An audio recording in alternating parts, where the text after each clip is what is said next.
Selibhaleke incwadi la ibhekisa kuye mengameli walo live laseNingizimu Afrika umnumzane Cyril Ramaphosa ukuthi abuyiseke umhlaba wabo labawuthatha balive laseNingizimu Afrika. Umbiko logcwele uyalandzela. Libandla leMaswati lavalelwa ngomncelo wafakwa ngumbuso welibandlululo eMaswati Sovereign Restoration Committee selibhalele umengameli wesikhwahlande nomzane Matamela Cyril Ramaphosa ukuthi kubuyiselwa umhlaba weMaswati ngaphansi kwenkosi yabo ingwenyama silo semhlaba baphindze futhi babhalela nayo iAU. Libandla lisebenzise isigaba se-34 semthetho sisekelo walela live. Mabhalane waleli bandla Dingizo Mkhalsha uchaza kabanti impumelanga yonke umhlaba weMaswati. UN ithathe i-resolution in 1962 ukuthi iSouth Africa ibuyisele umhlaba weMaswati, umhlaba weLesotho, umhlaba weBatswana. Ever since then, iSouth Africa ayikawubuyiseli umhlaba. Simbhalele uPresident weSouth Africa simkhumbuza ukuthi akabuyisele lo mhlaba weMaswati. Njengoba nathi ukuthi wanyalo thina we have been assimilated into South African identity. SingeMaswati.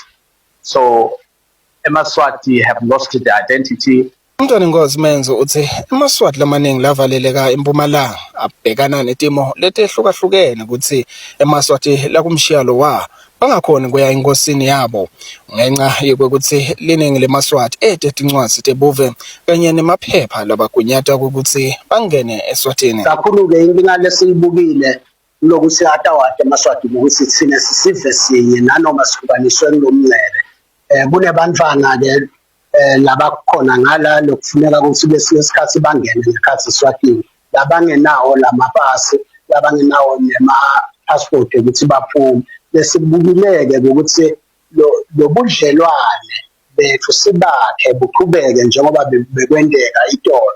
Tenzabente channel eMaswati ngitona Msbek Moses Matimba ngise Jakarta. Not established sovereignty. Emvelo ukuthi the Dutch and the English bathathe umhlaba weMaswati. They established sovereignty in South Africa Act of 1909 in the British Parliament. Now, that establishment contravenes the Hague Regulation. It pins a foot in the Hague Regulation, it's Article 55. An occupier can only be an administrator. Now, South Africa is not a sovereign state, it's an occupier. South Africa is not a sovereign state like in Shaman. Jengoba namuhla thina Maswati we South Africans. It's called forced assimilation and it's a crime against humanity. Therefore, status of South Africa la emhlabeni wethu or emhlabeni wengonyama, it's still that of an administrator. So, how long can South Africa administer our land without permission? So thina Maswati njengoba settler lo mhlaba sifuna mu administrator under ingonyama yethu uSouth Africa. Under buve bethu as eMaswati, not under South Africa, because South Africa is not ubuve bethu. We are Swatis, not South Africa. So bengitama malanga lamasha ukuthi ngibekele lesithombe sangumthetho lo waphuma eSouth Africa already kuthi kune crime and last call sihleli kwi crime scene. We are the evidence yale crime le committed in South Africa, ye occupation ne invasion nokuyeba umnotho weMaswati. In short, Maswati, i-aim yethu yona ndoda bo right mo complain ukuthi laman laba basuka ngapha South Africa bawugcwala ngawe lapha wena siyazi ukuthi mabagcwala lapho wena une discipline uzokhona ukuthi uba sort out siyakuthemba lapho that's why crime less ngale siyakuthemba manje uyayimosha ndoda wena uyayimosha manje mawusothi wena impumalanga le whole impumalanga wela under Swatini ne piece of KZN lapho uyayimosha wena right ndoda wena malokhu focus ekusibumbu ngapha ngoba ngithi bathi udzabula umdzitsi wena lapha onabafazi abaningi bathi wena udzabula umdzitsi awudlali bathi ubhebha kwasana ngapha bathi uma ufuna ukubona umuntu odzabula umdzitsi uwe ngapha so manje asazi ukuthi wena if uzothi manje so ungena eSouth Africa manje wena so ungana la eSouth Africa so usitshela ngokuthi wena impumalanga iwela under iSwatini iKhez manje wabona uqala enye into and a relationship right yeSwatini neSouth Africa ngoba impumalanga 80% abantu basempumalanga lapha amaSwati babuya ngale eSwatini manje mawusolanda indaba wena ndoda right ufocus ukudzabulana nomtsitsi lapha into zakho lezo udume ngazo ufocus lapho leyo iyakufanela hlala lapho wenza into ezimassive lapho ngoba le yakufanela manje ungana manje so ungana eSouth Africa so uthi KZN manje wabona ukuthi manje so umosha le relationship le manje uyayimosha ngoba manje bangazi ukuthi into uyidlayo lapho wena isazi ukuthi udume ngempesu nokuthi udzabulane nomthi manje ongena ngapha uqala enye into manje uqala enye into uyazi ukuthi lento oyicalayo leyo manje is gonna be a war ezenzani ezomose relationship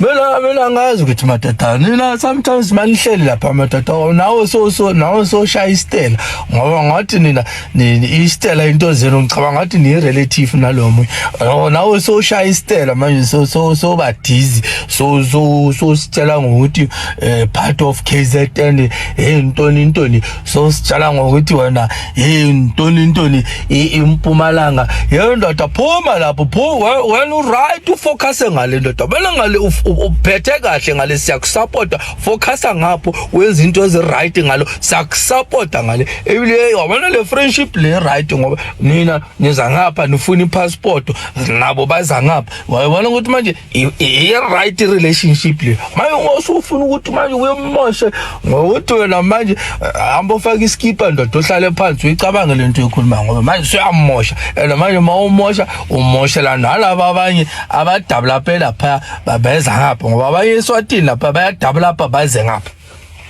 bayadabula lapha bangena emafenseni lapha baze ngapha manje yabona ukuthi manje yabona wena ndoda la ipanasi la wena uhlula ipanasi which means so yasibonisa ukuthi uhlula ipanasi wena fanele uvuke ekseni nje kuchinduku nje ushaya into zakhona into ezimassive shaya into ngoba usukwazi ngazo lezo usha into zakhona ngoba bathi bathi hayi vele uyahlaba udlala so manje phuma lapha eSouth Africa uphume eKZN uphume empumalanga ukuthi ipeace yeland yawo what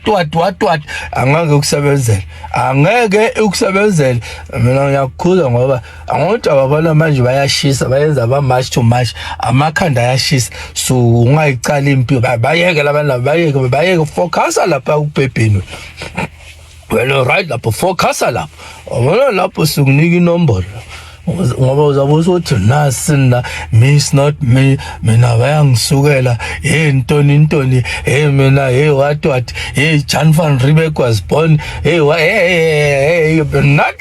not wibambe neda Maswati lamahle nitawukhetha ukuthi nifuna ba part of Mpumalanga or part of or Nibe province or you just merge in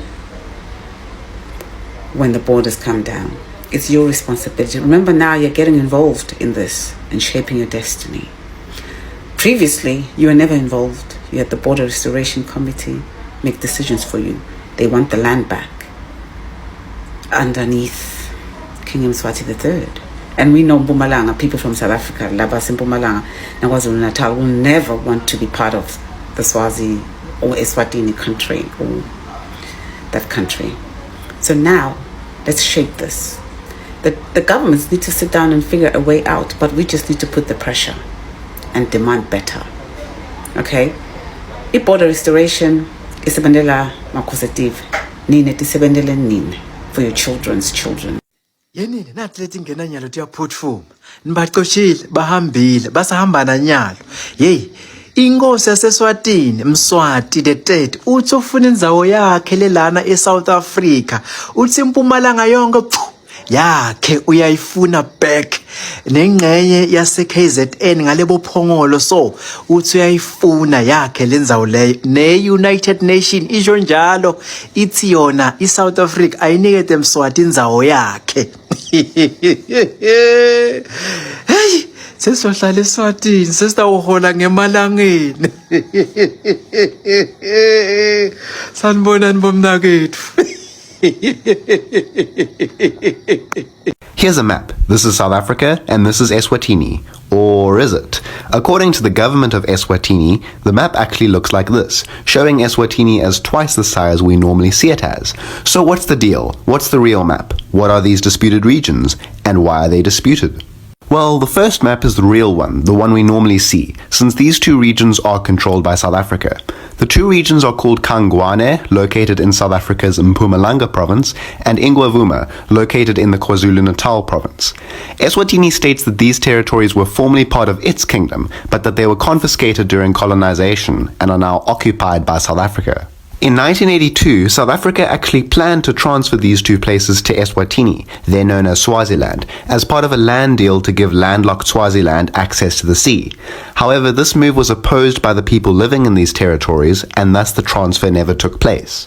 But to this day, Eswatini still claims these areas as part of the Swazi monarch's traditional realm and continues to seek the reintegration of these lands into the kingdom.